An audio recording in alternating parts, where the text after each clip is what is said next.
Bienvenue dans 50 nuances d'horreur. Je suis Lily Allan, autrice, chroniqueuse littéraire et amoureuse d'horreur depuis toujours. Pas l'horreur pour choquer, pas celle qui se consomme vite et s'oublie, mais celle qui reste, celle qui travaille l'imagination longtemps après avoir refermé le livre. Dans chaque épisode, on prend le temps. On ouvre un roman, un recueil, un classique ou un sous-genre et on le regarde sous toutes ses coutures. On parle de voix, de structure, de rythme, de motifs, de ce que le texte dit et de ce qu'il choisit de taire. Installe-toi, prends ton livre préféré ou celui que tu hésites encore à ouvrir et viens, on va explorer ensemble l'endroit où la littérature et l'horreur se rencontrent. Les trigger warnings du genre des œuvres abordées dans cet épisode peuvent être la violence urbaine, la pauvreté et la précarité, les agressions, la xénophobie, la stigmatisation, la mort, des corps dans un espace public. Je resterai sobre, on parle de mécanisme et de littérature, pas de sensationnalisme gratuit. Il y a des villes qui se présentent comme des vitrines et d'autres comme des labyrinthes. Dans l'horreur urbaine, la ville n'est pas un simple décor. C'est un organisme, une procédure, une manière de tenir des vies. On ne vient pas chercher un manoir isolé, ni une lande qui avale les pas. On cherche des couloirs carrelés tout propres, une cage d'escalier où résonne la fatigue des voisins, un métro qui roule après la fermeture officielle, une fenêtre allumée dans un immeuble identique à 1000 autres. Ce qui sert, ce n'est pas la sauvagerie, mais la densité. Pas la solitude, mais l'anonymat. Pas le monstre dans la forêt, mais l'infrastructure qui devient personnage. Ascenseur, tunnel, caméra, éclairage public, sirène, affichage lumineux, couloir de service, porte coupe-feu, parking souterrain, etc. L'horreur urbaine raconte une chose simple et dure. La ville est un contrat. Quand il tient, on oublie qu'on l'a signé. Quand il se dérègle, l'attente se brise et le quotidien devient hostile. Le sous-genre a toujours existé en filigrane, bien avant qu'on lui donne un nom. Dickens glissait déjà des terreurs d'ombre et de mystère dans Londres. Poe savait faire claquer une porte dans un couloir de pension. Machen entendait des rumeurs anciennes sous le pavé. Mais c'est la modernité industrielle, puis la métropole du XXe siècle qui fournissent la matière. La ville devient un emboîtement d'espaces réglementés, où l'on vit à crédit de temps et d'argent. L'horreur s'y glisse par les interstices. Une bouche d'aération trop large, un vide sanitaire qui parle, un plan d'évacuation qu'on ne lit jamais, un badge magnétique qui refuse de biper quand il le faut. Nos habitudes se retournent contre nous et les mots d'ordre qui nous rassurent, sécurité, propreté, flux, deviennent des armes. C'est la promesse de l'horreur urbaine, faire sentir comment un système qui nous protège peut, sans changer de visage, nous dévorer. On gagne à commencer par la matière, pas par les thèmes. La ville produit des sons, les trames de l'aube, les cliquetis des feux piétons, le bruit d'un club à travers 2 murs, les bennes à ordures qui se cognent, les pneus des voitures sur la route mouillée et le larcène d'une rame qui freine trop tard. Elle produit des lumières, sodium et néon, phares et gyrophares, écrans de service, veilleuses de cage d'escalier, reflets des vitrines, LED bleues de sécurité. Elle produit des temps, heure de pointe, dernier métro, nuit de semaine qui n'est pas la même que la nuit du samedi, créneau de livraison, couvre-feu, tour de garde, ronde d'agents. Un récit qui prend ces éléments au sérieux fabrique l'horreur sans crier, parce qu'il réécrit la logique des lieux. Le texte s'accroche au blanc du quai, au badge sur le cordon, au numéro collé sur une porte métallique. L'effet vient de là. Tout est normal et rien n'est neutre. Beaucoup d'œuvres fondatrices l'ont compris en choisissant des sous-espaces emblématiques. Le métro d'abord, il promet la vitesse, la régularité, la foule protectrice. Il offre l'envers, des trains vides, des portions de tunnels qui ne servent plus, des quais techniques où l'on ne devrait pas être. Clive Barker en a tiré de Midnight Meat Train, où la rame devient abattoir et où New York se révèle carnivore. D'autres ont décliné le motif en littérature et au cinéma, explorant ce qui se passe après la dernière annonce, quand la ville cède la place à ceux qui en connaissent les coulisses. Le gratte-ciel ensuite, vitrine et forteresse, promesse d'ascension sociale et piège à feu. Ballard fait de la tour un moteur d'entropie sociale et morale. Adam Neuville revisite l'immeuble d'habitation comme réservoir d'archives vivantes avec appartement 16 et la hantise qui va avec les paliers trop calmes. Le parking souterrain, artefact d'une mobilité qui veut enlever la marge du récit, devient théâtre de prédation. L'hôpital, le bureau open space, le centre commercial, les squats et hôtels meublés, les voix sur les berges de nuit, tous ces lieux où l'on est nombreux sans jamais être ensemble, tient la même promesse. Si la machine se dérègle, personne n'est responsable et tout le monde est concerné. On m'objectera qu'il s'agit là d'architecture, pas de littérature. Justement, les fictions qui restent transforment l'architecture en grammaire. Kate Koja, dans The Cipher, n'a pas besoin d'une ville nommée pour produire la sensation urbaine. L'appartement, le couloir, la cave, le voisinage, la vidéo, la rumeur, la fatigue des jobs forment un réseau qui nous est familier. Joel Lane a, toute sa vie, écrit Birmingham comme une organisation dépressive et lyrique à la fois. Bar, petit hôtel, terrain vague au bord des rocades, rue de redéploiement où l'éclairage public s'éteint en taches. Ramsey Campbell prend Liverpool, la brique et la pluie, et laisse ses personnages se perdre dans des rues qui changent de nom comme pour se défendre. Victor Laval, dans The Ballad of Black Tom, retourne New York contre Lovecraft. La ville réelle, avec ses codes radicaux et policiers, devient l'argument même du surnaturel. Mariana Enriquez, à Buenos Aires, fait brûler les quartiers pauvres dans Ce que nous avons perdu dans le feu, et montre comment la rumeur urbaine peut être plus violente qu'un démon. Poppy Z. Bright, à la Nouvelle-Orléans, installe la contamination non pas dans la jungle, mais dans la nuit urbaine. La musique, la sueur, la logistique des clubs. Neil Gaiman, dans Neverwhere, a popularisé un Londres double où les laissés-pour-compte deviennent système. La déclinaison gothique n'enlève rien à la justesse. La métropole produit des invisibles et les range dans ses sous-sols. Et si l'on veut l'urbanité par le regard, Thomas Harris a donné avec Le silence des agneaux des scènes de ville qui montrent à quelle vitesse l'anonyme devient proie quand la logistique bascule. Même quand la ville n'est pas nommée, on la reconnaît à la géographie des gestes. Les motifs se regroupent vite, mais il faut les dépoussiérer. L'horreur urbaine n'est pas la peur de la diversité ni la nostalgie d'un âge villageois fantasmé. Un texte sérieux ne brandit pas le sans-abri, la personne en crise, l'adolescent à capuche, la travailleuse de nuit comme signe de menace, mais fait l'inverse. Il faut que la menace vienne de l'organisation même des flux, du non-lieu, de la délégation de la sécurité à des automatismes, de la vitesse qui empêche la compassion, de la marchandisation de l'espace et du temps.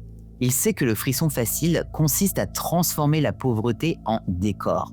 Il refuse de faire des personnages précaires des épouvantails.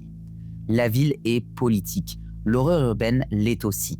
Elle le devient encore davantage quand elle aborde le logement. Loyer qui broie, colocation à risque, bail locatif signé à la semaine, faux Airbnb, marchand de sommeil, le fantastique prend alors la forme de ce que la loi ne voit pas. Une cave habitable où le sol sonne creux, une pièce condamnée derrière un placard, un voisin qui n'a pas le droit d'exister sur le bail et qui disparaît du récit comme il disparaît des fichiers.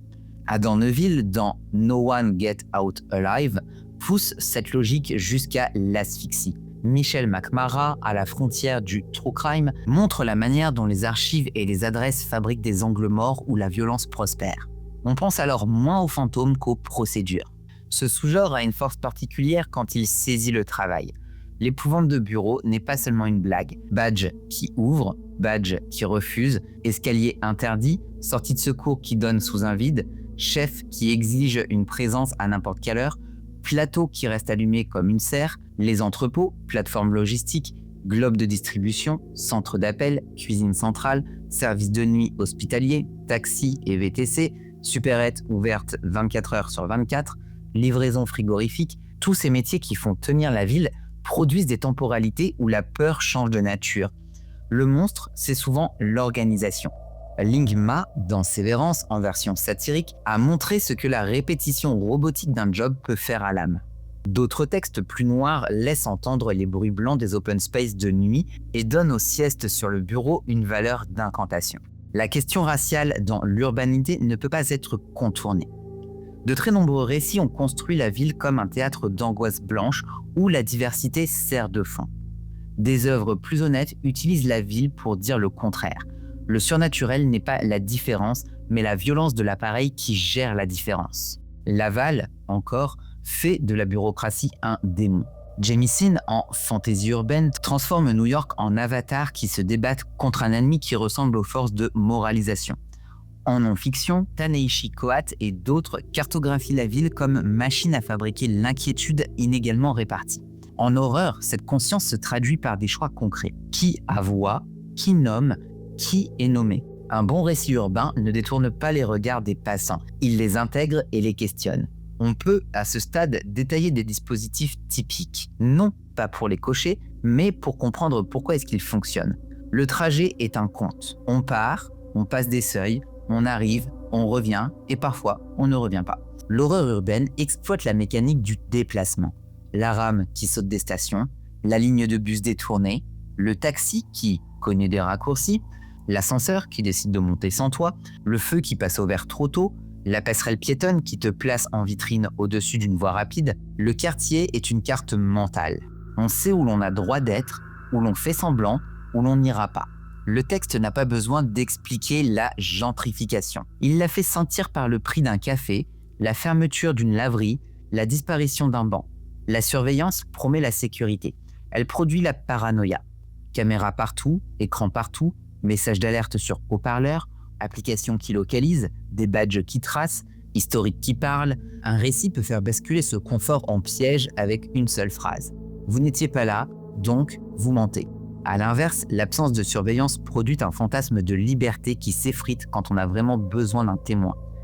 La technique se venge. Les capteurs incendie coupent l'air, les portes coupe-feu compartimentent, les acteurs du maintien de la ville prennent les commandes. On se découvre mineur dans une machine qui n'a pas prévu notre caprice.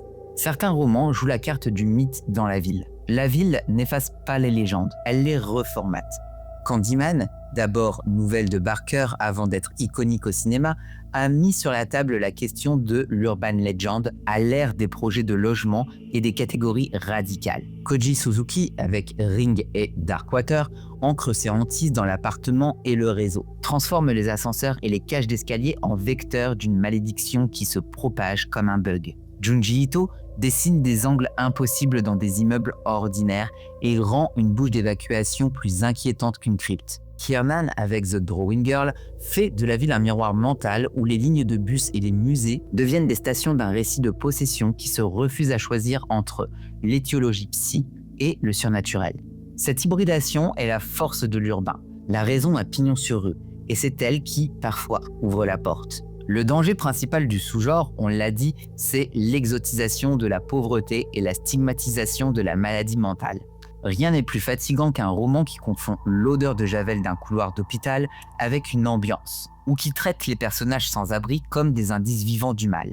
L'éthique est simple, la ville est habitée par des gens qui tiennent, qui la font tourner, qui la subissent et qui l'aiment. On peut écrire la dureté sans se nourrir de la détresse. L'ellipse et l'après-coup servent à cela. On ne décrit pas la violence pour elle-même. On suit la personne qui en émerge. La trace dans le corps, la difficulté à remonter dans un bus, le réflexe de regarder derrière soi dans un parking vide, la tentation de changer de trottoir quand une vitrine renvoie trop net des souvenirs, l'urbain excelle quand il s'intéresse aux conséquences.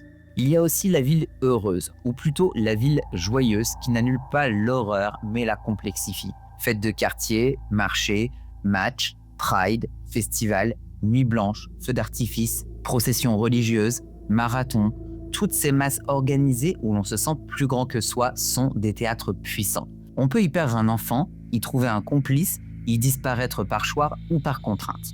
Le récit peut montrer comment le nous urbain protège et trahit. Une scène sur un pont pendant un feu d'artifice peut suffire à raconter la fragilité du contrat social sans prononcer un grand discours. L'horreur urbaine est d'autant plus juste qu'elle reconnaît ce que la ville donne avant de raconter ce qu'elle prend. Reste la question du fantôme en plein centre-ville. On pourrait croire que la ville moderne le rend ridicule. C'est l'inverse.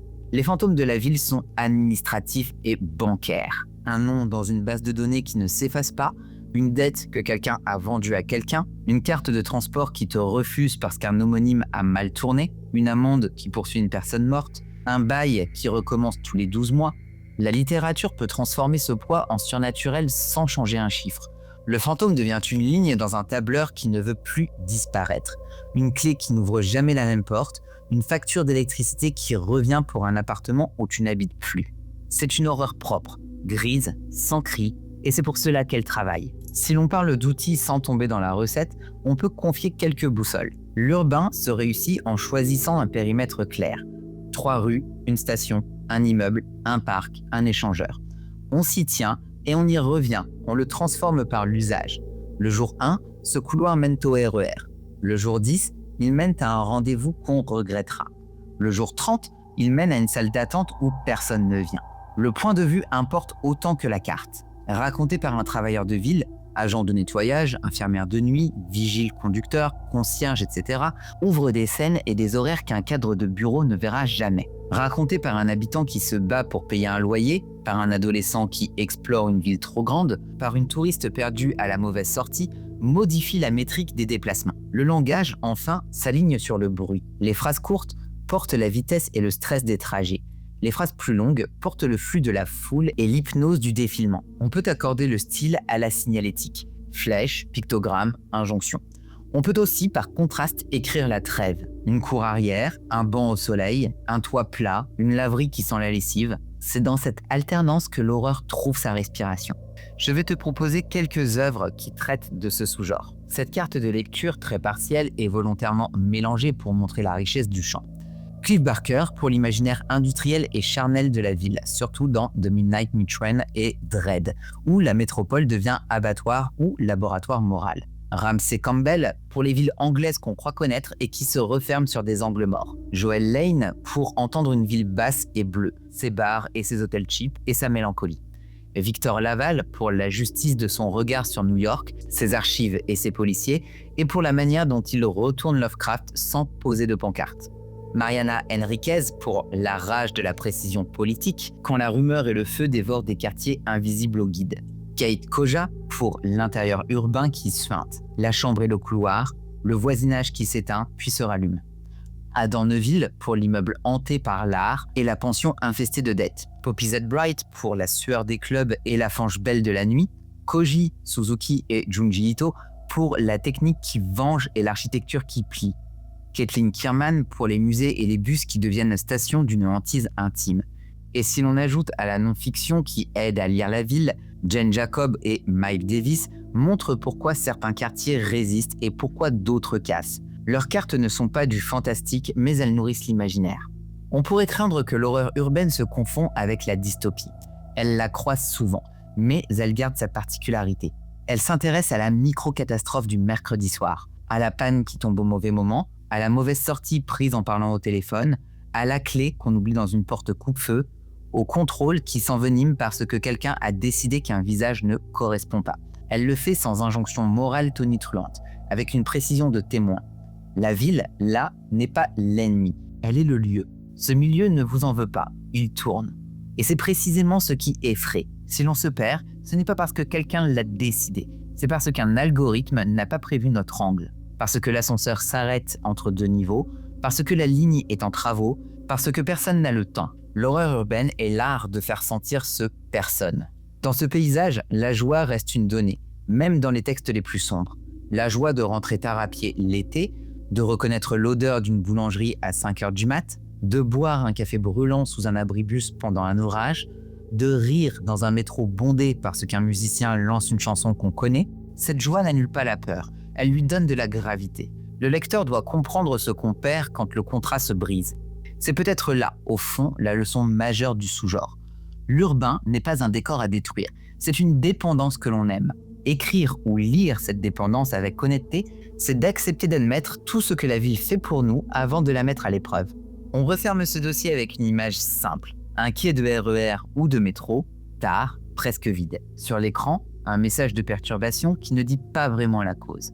Au bout du quai, une porte technique entrouverte laisse voir un couloir peint en vert. L'éclairage clignote, mais ce n'est pas ce qui dérange. Ce qui dérange, c'est qu'on sait trop bien que ce couloir existe depuis toujours et qu'on n'a jamais eu à s'y engager. La rame arrive, elle est courte, l'agent de conduite regarde droit devant, les voyageurs montent sans se regarder, chacun a sa raison d'être là. On y va, nous aussi, parce que c'est ainsi que la ville fonctionne. On avance à l'heure. Si le récit que tu lis s'est capté par ce ordinaire, il n'aura pas besoin d'un cri pour te faire peur. Il suffira qu'à la station suivante, rien ne ressemble à ce que tu connais. Pour le reste, la littérature s'en chargera.